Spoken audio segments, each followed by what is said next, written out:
Hi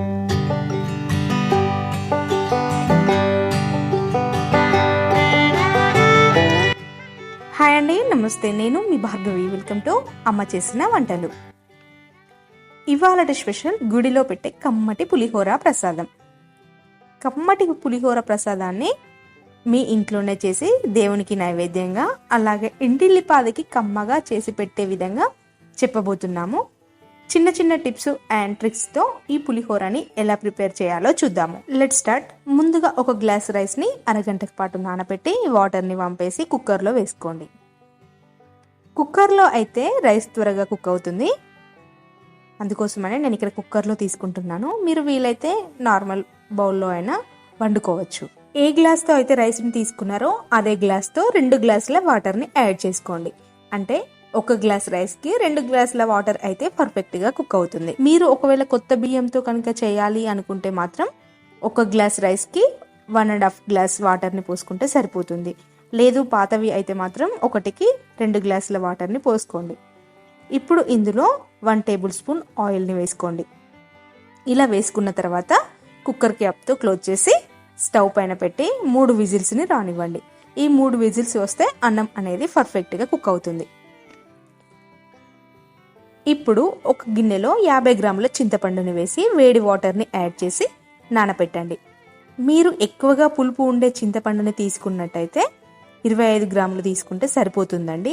ఒకవేళ తక్కువ పులుపు ఉండేటువంటి చింతపండుని వాడాలి అనుకున్నప్పుడు 50 గ్రాముల చింతపండుని తీసుకోండి. పర్ఫెక్ట్గా పులుపు అనేది సెట్ అవుతుంది. ఇది నానేలోపు మనం ఇప్పుడు పులిహోరలోకి మసాలాని ప్రిపేర్ చేద్దాం. స్టవ్ పైన ప్యాన్ పెట్టి 1 టీ స్పూన్ వరకు ధనియాలను వేసుకోండి.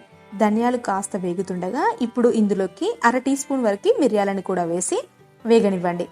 ఇవి వేగుతున్నప్పుడు ఇందులోకి 4 ఎండుమిర్చిని కూడా వేసి వేగనివ్వండి. అలాగే 1 టీ స్పూన్ వరకు నువ్వులను కూడా వేసి అవి కాస్త చిట్టపటలాడుతుండగా 1/2 టీ స్పూన్ ఆవాలను వేసి వేగనివ్వండి. ఇవన్నీ కూడా బాగా వేగిన తర్వాత ఇప్పుడు స్టవ్ ఆఫ్ చేసి పూర్తిగా చల్లారనివ్వండి. ఇలా చల్లారిన తర్వాత ఒక మిక్సీ జార్లో వేసి ఫైన్ పేస్ట్లా చేసుకుని పక్కన ఉంచుకోండి. ఈలోపు మనము రైస్ ఉడికి చల్లారిపోయింది. అన్నం పూర్తిగా చల్లారిన తర్వాత మాత్రమే ఒకసారి రైస్ మొత్తాన్ని ఒక స్పూన్తో కలిపి పక్కన ఉంచండి. చూడండి, అన్నం చక్కగా ఉడికింది. ఇప్పుడు ఇందులోకి పులిహోర కోసం స్టవ్ పైన ఒక ప్యాన్ పెట్టి 1 టేబుల్ స్పూన్ ఆయిల్ని వేసుకోండి. ఆయిల్ హీట్ అయిన తర్వాత ఇప్పుడు ఇందులోకి 1 టీ స్పూన్ ఆవాలను వేసుకోండి. అలాగే 3 పచ్చిమిర్చిని కూడా చీలికలుగా చీలి వేసుకోండి. అవి కాస్త గోలిన తర్వాత చింతపండు రసాన్ని వేసుకొని దగ్గర పడే వరకు మరిగించుకోండి. చింతపండుని బాగా పిసికి చిక్కటి రసాన్ని మాత్రమే తీసుకోవాలి, ఎక్కువగా వాటర్ని యాడ్ చేయకూడదు. నెక్స్ట్ ఇందులో కొంచెం కరివేపాకును కూడా వేసి బాగా చిక్కపడనివ్వండి. తర్వాత పులుపును బ్యాలెన్స్ చేయడం కోసం 1 టీ స్పూన్ వరకు బెల్లాన్ని తురిమి వేసుకోండి. ఇలా చిక్కపడగానే ముందుగా ప్రిపేర్ చేసిన మసాలాను వేసి ఒకసారి బాగా కలుపుకొని మరొక 2 నిమిషాల పాటు కుక్ అవ్వనివ్వండి. ఇలా ఆయిల్ సపరేట్ అయ్యి మనకి చిక్కపడిన తర్వాత దీన్ని స్టవ్ ఆఫ్ చేసి రైస్లో వేసుకొని రుచికి తగినంత సాల్ట్ను కూడా వేసి చేతితో అన్నం మొత్తాన్ని చింతపండు బాగా పట్టే విధంగా మొత్తం కలుపుకోండి.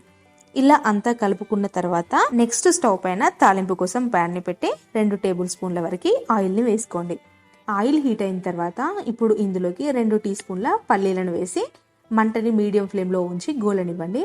పల్లీలు అనేవి హై ఫ్లేమ్లో పెట్టి వేయించడం వల్ల పైన త్వరగానే గోలుతాయి, కానీ లోపల మాత్రం గోలకుండా అలాగే ఉంటాయి. సో ఎప్పుడు కూడా పల్లీలని లో ఫ్లేమ్లో మాత్రమే వేయించుకోండి. అప్పుడు పల్లీలు మనం తింటున్నప్పుడు మంచి టేస్ట్ వస్తుంది.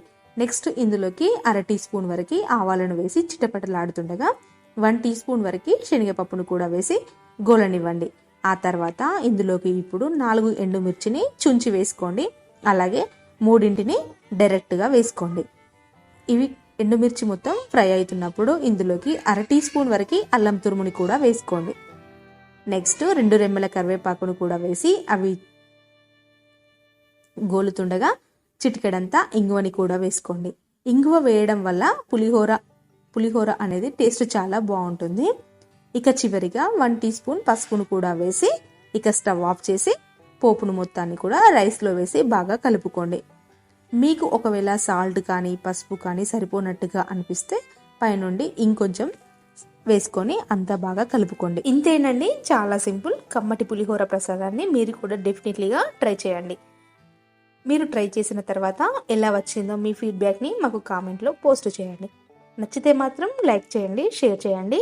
అలాగే మా ఛానల్ని సబ్స్క్రైబ్ చేసి పక్కనే ఉన్న బెల్ ఐకాన్ని యాక్టివేట్ చేసుకోండి. Thank you for watching.